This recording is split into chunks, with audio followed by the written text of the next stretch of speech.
మొలకట్టిన జొన్న సేమ్యా. మామూలుగా మనందరికీ సేమ్యా అంటే మైదాతో చేసినవి, గోధుమ పిండితో చేసిన సేమ్యానే ఇంతకాలం అలవాటుగా ఉంది. మార్కెట్లు ఎక్కువగా 100కి 95 మంది అవే తింటుంటారు. వాటి వల్ల ప్రేగుల్లో గుడ్ బ్యాక్టీరియాలు తగ్గిపోతాయి, కార్బోహైడ్రేట్స్ ఎక్కువైపోయి ఒబిసిటీ, షుగర్, కొలెస్ట్రాల్, ట్రైగ్లిజరైడ్స్ ఇవన్నీ పెరిగిపోతున్నాయి. అలాంటి నష్టం రాకుండా పిల్లలకి ఎప్పుడైనా సేమ్యాతో మనం ఏదైనా ప్రొడక్ట్ పెట్టాలనుకున్నప్పుడు ధాన్యాలలో జొన్నలు చాలా ఎక్కువ పోషకాలు ఉంటాయి. 10 గ్రాములు ప్రోటీన్ ఉంటుంది జొన్నల్లో, 10 గ్రాములు ఫైబర్ ఉంటుంది. బియ్యం కంటే ఈ రెండు ఎక్కువగా ఉంటాయి జొన్నల్లో. అలాంటి జొన్నల్ని స్ప్రౌటింగ్ చేసామంటే అందులో సూక్ష్మ పోషకాలు 2-3 రెట్లు పెరిగిపోతాయి. డైజెషన్ ఈజీగా అవుతాయి. అందుకని గుడ్ బ్యాక్టీరియాలు కూడా చాలా స్ప్రౌటింగ్ చేసిన వెరైటీ అంటే గుడ్ బ్యాక్టీరియాలకి మేలు జరుగుతుంది. కాబట్టి అలాంటి స్ప్రౌటింగ్ చేసిన జొన్నలతో చేసిన సేమ్యాలు ఇవి. ఇందులో ఏ విధమైన కలర్స్ కానీ, ఫ్లేవర్స్ కానీ, ప్రిజర్వేటివ్స్ కానీ, గ్లూటెన్ కానీ, హాని కలిగించే కెమికల్ ప్రోడక్ట్ ఏదీ లేకుండా మొలకట్టిన జొన్న పిండితో చేసిన సేమ్యా అనమాట.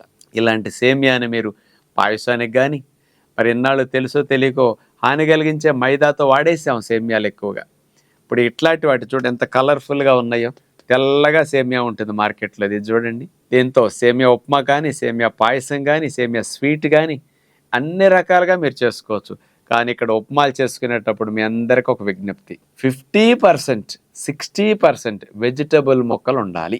40%కి మించి ఈ సేమ్యా ఉండకూడదు. మన ఆరోగ్యాలయములు అయితే 75-80% వెజిటబుల్స్, 20% సేమ్యా వేసి ఉప్మాలు చేస్తాము. ఇలాంటి కాంబినేషన్లో మీరు ఉప్మా చేసి పెట్టినప్పుడు పిల్లలకు అస్సలు నష్టం ఉండదు. మీరు ఎన్నాళ్ళు నూనె వేసి చేశారు, మేకడ కాస్త ఎక్కువ వేసి చేయండి. నూనె కంటే లాభాలు ఎక్కువ ఉంటాయి, నూనెకి నష్టాలు ఉంటాయి, మేగడకి నష్టాలు ఉండవు. ఎందుకంటారా? నూనె 250 డిగ్రీలు వేడెక్కితే కానీ మరగదు, మేగడ 50-60 డిగ్రీలు వేడిలోనే కరిగిపోయి కమ్మటి సువాసన ఇచ్చేస్తుంది. తాలింపులో వేసిన పోషకాలు కూడా నశించవు, మంచి రుచినిస్తుంది మేగడ. మేగడతో ఉప్మా చేసి చూడండి, నేను చెప్పిన కాంబినేషన్లో ఇలాంటి మొలకట్టిన జొన్న సేమ్యాను ఉపయోగించి ట్రై చేసి చూడండి. పిల్లలకి మంచి పోషకాలని, బలాన్ని ఇస్తూ ఆరోగ్యాన్ని ఇచ్చే విధంగా ఈ రకమైన సేమ్యాన్ని మీకు అందుబాటులోకి తీసుకొచ్చారు A to Z సంస్థ వారు. మరి మీ అందరూ తప్పనిసరిగా వాడుకుంటే బాగుంటుంది.